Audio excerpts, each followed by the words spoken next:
Selamu alaikum wa rahmatullahi wa barakatuhu. Çfarë folëm sot në hutben e xhumas? Vëllezër dhe motra, është një ajet kuranor të cilin të gjithë imamllarët e përmendin në hutbe, pra është ajeti i fundit, ku thot Allahu i madhëruar, Bismillahirrahmanirrahim, Inna Allaha ya'muru bil 'adli wal ihsani wa ita'i dhil qurba wa yanha 'anil fahsha'i wal munkari wal baghi. Këtu janë disa pika për të cilat duhet të ndalemi, të mendojmë dhe të pyesim veten se sa veprojmë me këto pika. Thot Allahu i madhëruar, pra Inna Allaha ya'muru bil 'adli. Allahu i madhëruar urdhëron të jeni të drejtë.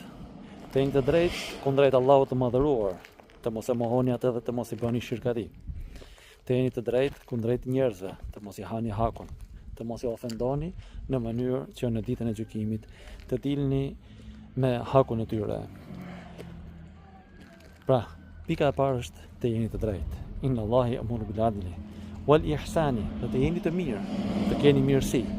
Pejgamberi alayhi salatu wasalam thot, mirësia është të adhuroni Zotin e gjithësisë, ashtu sikur e shihni ju atë, sepse ju jeni të bindur që edhe pse nuk e shihni ju atë, ai ju sheh juve. Në fakt, nuk është vetëm namazi ai që duhet të jemi të bindur se Zotin e sheh. Çdo vepër, çdo fjalë që bëjmë, qoftë haptas apo fshehtas, duhet të jemi të bindur se Zoti i gjithësisë na sheh.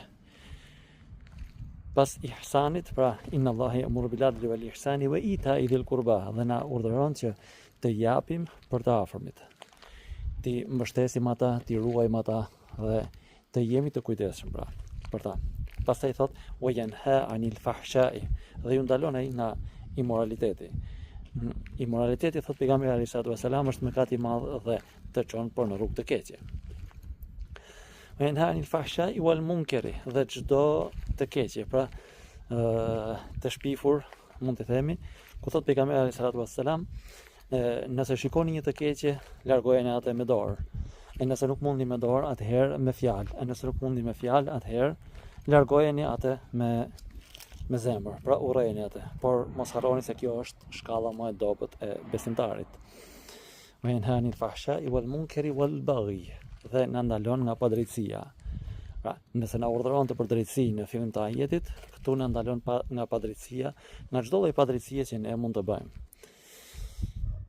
Wa yanha 'anil fahsha'i wal munkari wal baghi ya'idhukum la'allakum tadhakkarun, dhe na këshillon pra në mënyrë që të vëmë mendjen në punë. Allahu i madhëruar na bëf nga ata të cilët e vënë mendjen në punë dhe